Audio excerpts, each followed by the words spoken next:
പാലക്കാട് വീണ്ടും ഒരു H1N1 മരണം കൂടി. കരിമ്പുഴ ഇളമ്പുലാശ്ശേരി സ്വദേശി 77-കാരന്റെ മരണം H1N1 ബാധിച്ചാണെന്ന് സ്ഥിരീകരിക്കുകയാണ്. പനിയെ തുടർന്ന് ദിവസങ്ങൾക്ക് മുൻപാണ് ഇദ്ദേഹത്തെ പെരിന്തൽമണ്ണയിലെ സ്വകാര്യ ആശുപത്രിയിൽ പ്രവേശിപ്പിച്ചത്.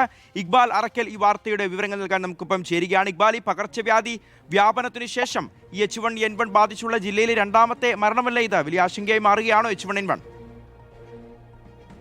ഷിഹാസ്, പാലക്കാട് ജില്ലയിൽ ഈ പകർച്ചവ്യാധിയുമായി ബന്ധപ്പെട്ട് വ്യാപകമായിട്ടുള്ള ആശങ്ക നിലനിൽക്കുന്നുണ്ട്. കാരണം ഈ മാസം മാത്രം പാലക്കാട് ജില്ല ഡെങ്കിപ്പനി ബാധിച്ച് 4 പേർ മരിച്ചു. ഇപ്പോഴിതാ H1N1 ബാധിച്ച് പാലക്കാട് ജില്ലയിലെ രണ്ടാമത്തെ മരണമാണ് സംഭവിച്ചിട്ടുള്ളത്. കരിമ്പുഴ ഇളുമ്പലാശ്ശേരി സ്വദേശിയായിട്ടുള്ള 77-കാരനെ പനിയെ തുടർന്ന് ദിവസങ്ങൾക്ക് മുമ്പാണ് പെരിന്തൽമണ്ണയിലെ സ്വകാര്യ ആശുപത്രിയിൽ പ്രവേശിപ്പിച്ചത്. ഇദ്ദേഹം ചികിത്സയിലിരിക്കെ ഇക്കഴിഞ്ഞ 22-ന് രാവിലെ മരണപ്പെട്ടു. പിന്നീട് പരിശോധനകളിലാണ് ഇദ്ദേഹത്തിന് H1N1 ഉണ്ട് എന്നുള്ള കാര്യം സ്ഥിരീകരിച്ചിട്ടുള്ളത്.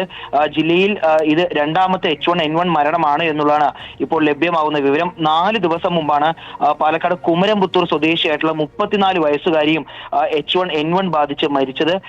ഇതുകൊണ്ട് തന്നെ വലിയ രീതിയിലുള്ള ഒരു ആശങ്ക ജില്ലയിൽ നിലനിൽക്കുന്നുണ്ട്. ഏതായാലും വലിയ രീതിയിലുള്ള ജാഗ്രത മുന്നറിയിപ്പുകളെല്ലാം പാലിക്കണമെന്നുള്ളതാണ് ജില്ലാ ഭരണകൂടം ഇപ്പോൾ നൽകുന്ന ഒരു മുന്നറിയിപ്പ്.